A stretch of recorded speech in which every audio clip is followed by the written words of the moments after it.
Fil-programm tal-lum se nħarsu lejn kodba u materjal li għandhom x'jaqsmu man-numizmatika. Kelma teknika li tfisser l-istudju tal-muniti u tal-medalji. Dan imur lura għal sekli sħaħ. L-interess f'dan l-istudju kien jissarraf fil-pubblikazzjoni ta' numru ta' kodba li jiddeskrivu u jikkatalogaw muniti u medalji differenti, maħruġa minn xi stat jew istituzzjoni partikolari. Illum il-ġurnata għataw Maltin u Għawċin li jiftakru saħansitra 3 sistemi ta' flus fl-idejn. Dawk predeċimali Ingliżi, dawk deċimali introdotti fl-1972 u l-munita Ewropea, l-Euro, li saret il-munita uffiċjali tal-Gżejjer Maltin fl-2008. Qabel il-wasla tal-Ordni ta' San Ġwan f'Malta, pajjiżna ġeneralment kien juża il-muniti tal-ħakkiema tiegħu, inkluż dawk tar-Renju ta' Sqallija. Wara l-wasla tal-Ordni fl-1530, dan waqqaf id-żekka tiegħu, kemm fil-Birgu u aktar tard fil-Belt Valletta. Fil-fatt, illum għadna naraw triq li ġġib l-isem Triq iż-Żekka. Nibdew billi nħarsu lejn xi kodba ewlenin f'dan il-qasam, b'mod partikolari lejn dawk tal-aħwa Furs. L-ewwel ktieb li qatt ħareġ dedikat għal muniti ta' Malta kien propju l-ktieb ta' PG Furs. Dan kien ħareġ fl-1864, kien ġie stampat Malta fl-Albion Press, Malta stess, u interessanti mhux tant li ħareġ daqshekk kmieni ma li dam daqshekk biex joħroġ. Ilhom jinħadmu muniti f'Malta ta' Malta kien diġà għaddew il-fuq minn 2000 sena u l-ktieb ta' Furs ma jkoprix il-muniti kollha li kienu ħarġu f'Malta ma ikopri biss dawk ta' żmien il-kavallieri. Interessanti fih dal-ktieb għalina li nsegwu l-kodba f'Malta huwa proprju li fih litografija sabiħ ħafna tat-title page ta' Brockdorf u li ġie stampat minn Anna Juice fl-Albion Press. Apparti il-title page dekorattiva ħafna fih anki żewġ mapek, waħda minnhom sabiħ ħafna tal-Gżejjer Maltin, u mbagħad numru ta' plates fejn jidhru il-muniti u l-medalji li jkun qiegħed jiddeskrivi. Ovvjament dak kien l-ewwel tentattiv li jinġabru il-muniti kollha li kienu saru mill-kavallieri, allura kien hemm ħafna neqsin. Imma bħala l-ewwel tentattiv kien tajjeb ħafna. Furs kien sapruħu Malta għax kien jaħdem mal-Armata Ingliża u meta kien Malta kien mitħla tal-parti kulturali biex ngħidu hekk Maltija. It-tieni ktieb li kien ħareġ fl-1884 kien propju ħarġuh imma dak kien stampat Ruma, kien bil-Franċiż u wara ftit ukoll kellu ċertu nuqqasijiet u fl-1889 ħareġ edizzjoni oħra fejn żied xi muniti li kienu tħallew barra. Uħud mill-muniti u medalji deskritti minn Furs huma tassew artistiċi. Kien hemm Maltin bħal Pietro Paolo Troisi li baqgħu msemmija għal dawn ix-xogħlijiet. Meta nitkellmu fuq numizmatika, nitkellmu wkoll fuq min jiddisinja, min jagħmel il-forma ħanajdu hekk biex issir il-munita, il-medalja skont xi tkun. Waħed mill-iktar Maltin rinomati f'dan il-qasam ċertament kien il-Malti Pietro Paolo Troisi. Troisi kien Arġentir, Troisi għandna xogħol mill-isbaħ fil-fidda xogħlu, imma Troisi kien ukoll disinjatur tal-muniti u tal-medalji. Fil-fatt minn Troisi ħarġu fost l-isbaħ muniti u nżid ngħid fost l-iktar muniti li sallum huma rari jiswew il-flus, dawk il-muniti li saru fi żmien il-Gran Mastru Manuel de Villena. Kif rajna kemm il-darba f'dan il-programm, numru ta' kodba ikun fihom inċiżjonijiet jew illustrazzjonijiet.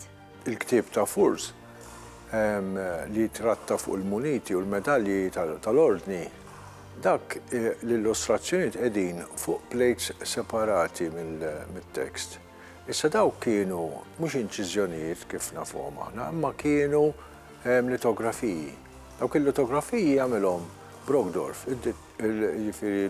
Għalija Giuseppe Brogdorf kien għamel il-fotografiji tal-ktib.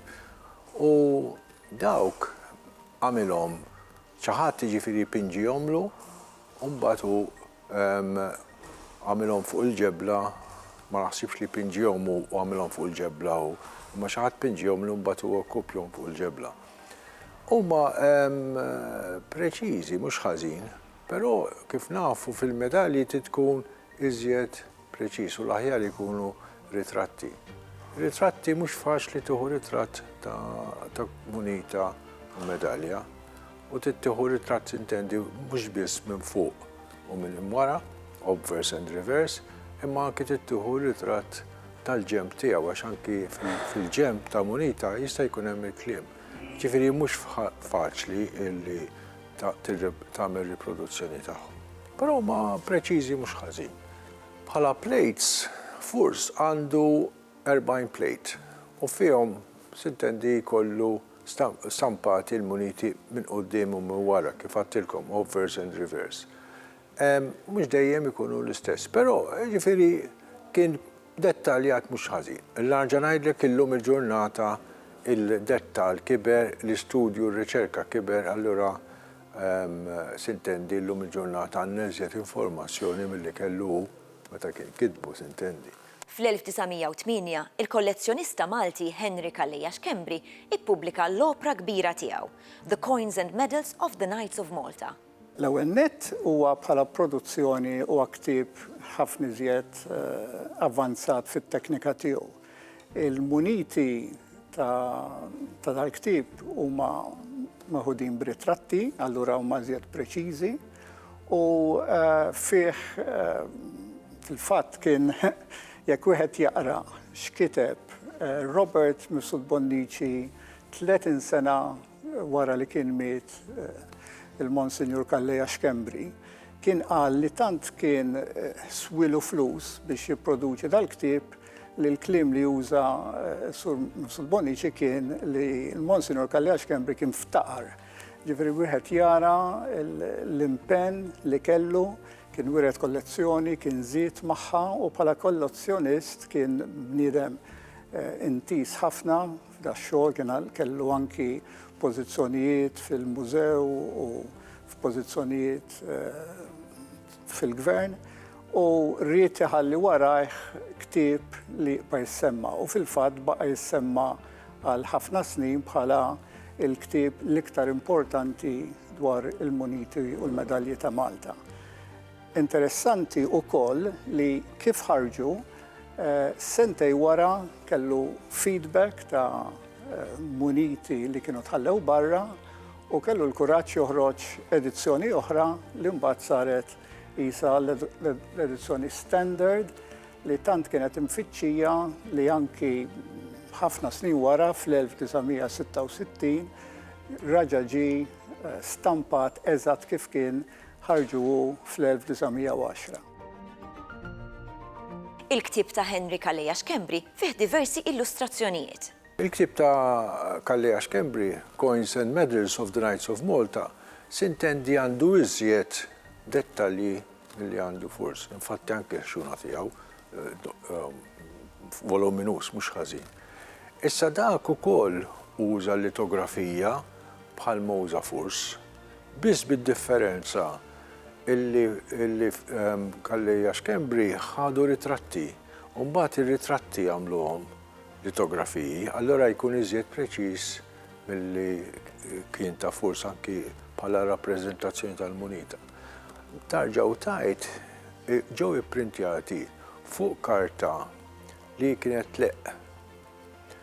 Issa din l-karta li kienet tkun kaolin coated jekk ikollha l-umdità jeħlu ma' xulxin. Infatti fil-ktieb biex ma jeħlux ma' xulxin, fuq il-plate hemm karta trasparenti biex inti ma jeħilx ma' waħda ma' l-oħra li hija xi ħaġa importanti għax kieku bl-umdità jeħlu l-karti ma' xulxin. Il-ktieb ta' Kalleja Xkembri biex ngħidlek huwa l-referenza l-ikbar referenza li kien hemm biex inti tkun taf fuq il-muniti. Però millum il-ġurnata, anki da is-superata sintendi hemm iżjed informazzjoni fuq il-muniti sar iżjed studju. Però da kien għamel studju xjentifiku tajjeb ħafna u kien kwajt tara, ġifieri għamel biċċa xogħol sewwa. U dan għadek illum il-ġurnata min iġemma l-muniti jekk ma jkollux lilu sekk m'għandek xejn ukoll ġifieri. Però sintendi llum il-ġurnata għandna informazzjoni iżjed milli kellna qabel.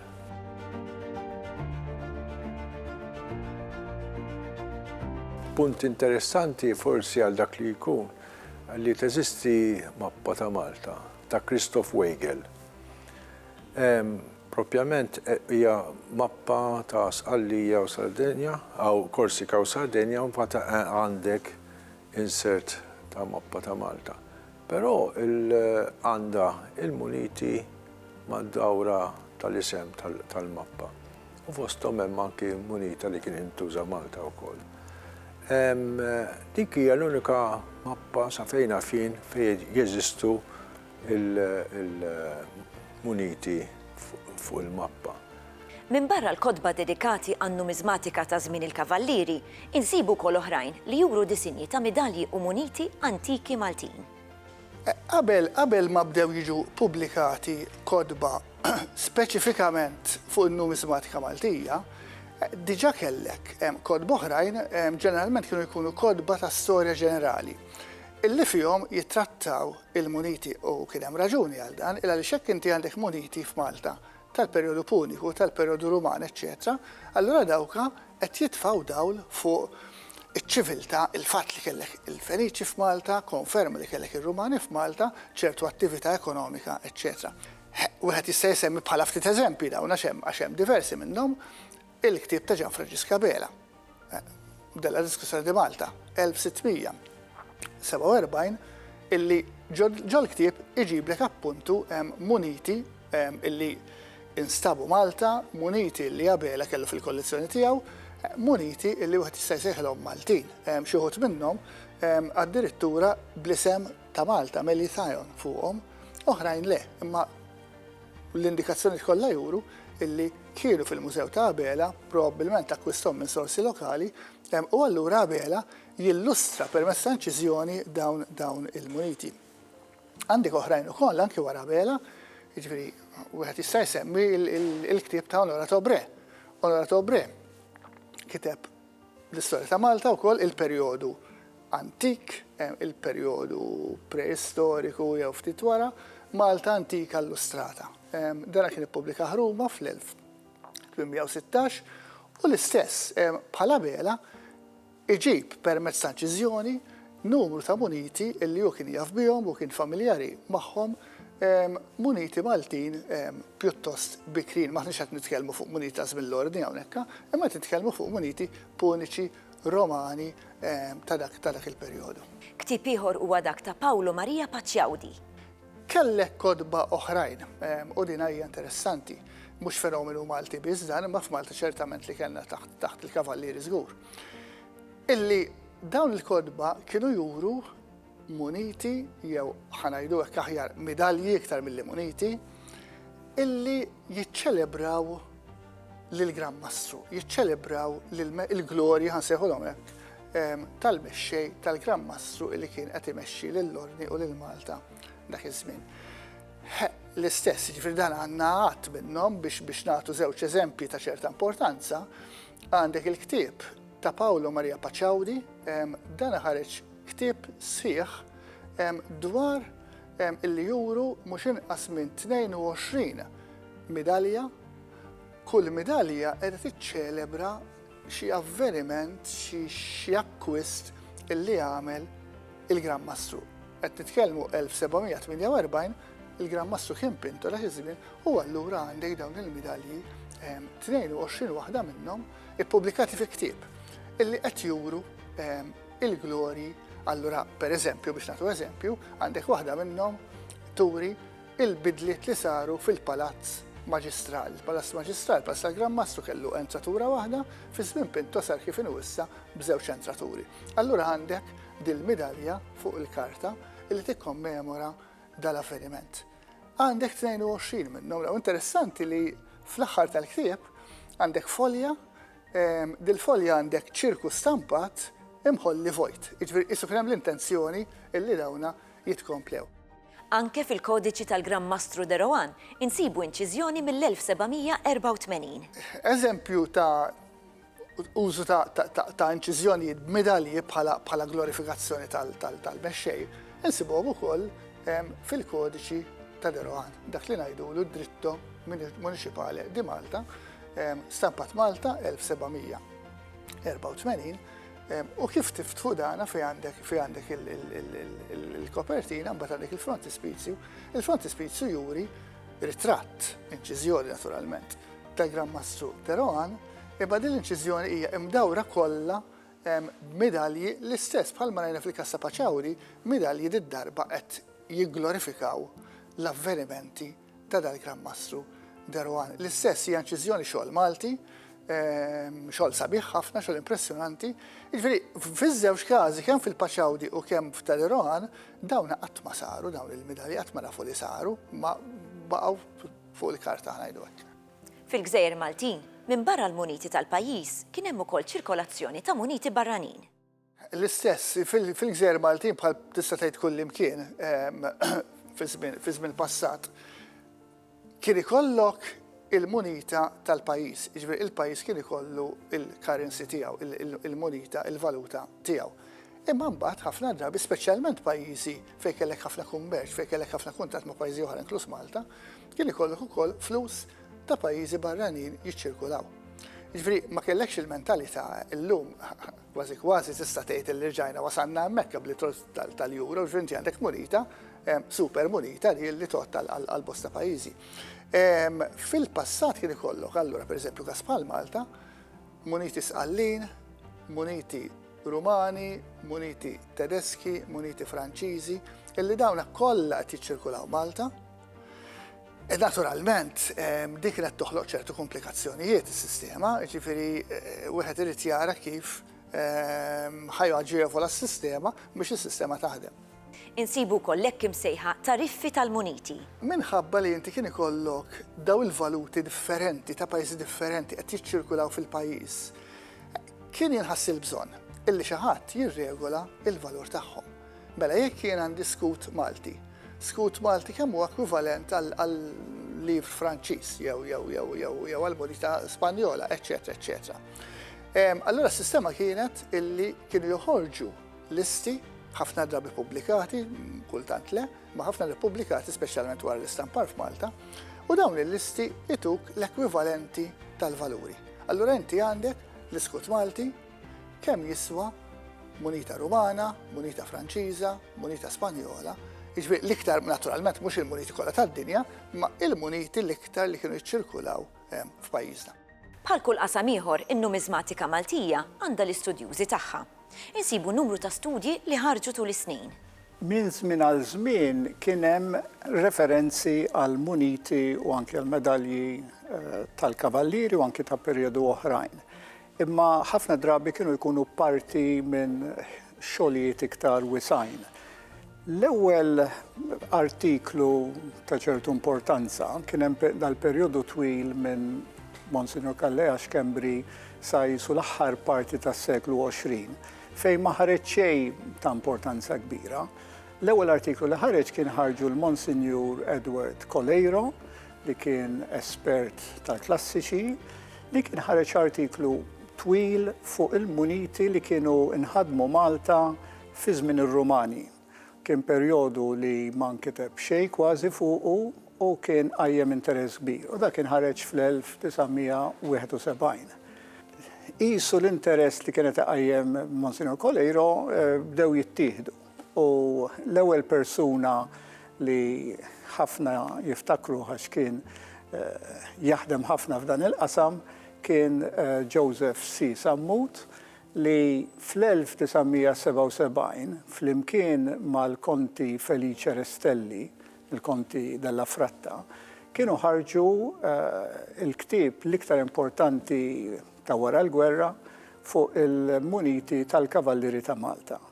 Dak kien ukoll produzzjoni lussuża, maħruġ minn Emanuel Side Limited li kien f'żewġ volumi u kellu l-faċilità li kellek id-deskrizzjoni tal-muniti fl-ewwel volum u r-ritratti tal-muniti fit-tieni volum.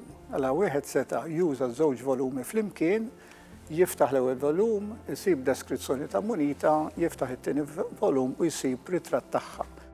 Insibu studjużi oħra bħal Emanuel Azzoppardi u John Gatt.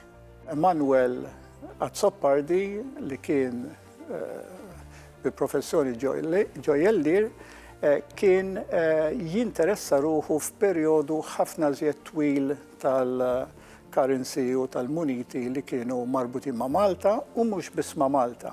Ħareġ anki ktieb ta' importanza internazzjonali fuq il-muniti tal-kruċjati wkoll li kellhom overlap mal-muniti tal-Kavalleri ta' Malta u tad-dinja tal-Iżlam.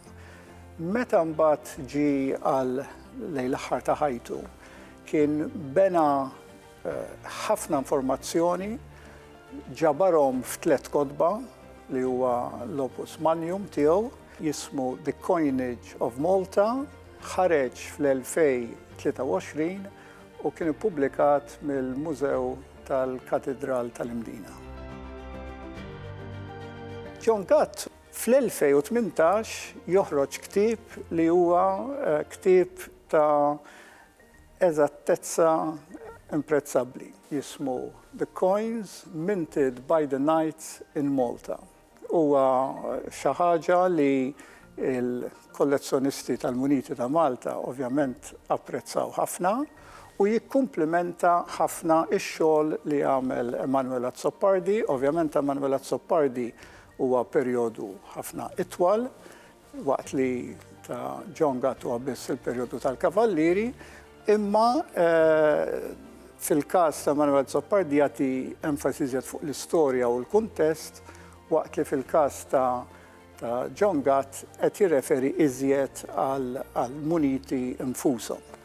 U ħaġa interessanti li jagħmel John Gatt li huwa mimli bl-omor għandu mal-75 sena imma intis ħafna fix-xogħol tal-kompjuter u joffri servizz li jżomm il-ktieb li ħareġ fl-2018 updated bil-informazzjoni fuq il-muniti kollha li qed jiġu skoperti. U l-intenzjoni hija li jkun hemm it-tieni edizzjoni ta' dal-ktieb li ovvjament min jinteressaħ il-muniti tal-Kavalleri ta' Malta u kotba dwar Malta ikun qed jistna b'ċertu ħerqa biex jara l-aħħar żviluppi li jkunu saru meta ħareġ l-ewwel edizzjoni fl-2018. Il-qasam tan-numizmatika huwa żgħir u partikolari, imma bla dubju jaffettwa lil kulħadd. Anke jekk il-flus kontanti jibqgħu jonqsu mill-idejn, l-importanza tal-istorja tagħhom ma tonqosx. U b'dan wasalna fit-tmiem ta' programm ieħor. Narawkom għal-imiss.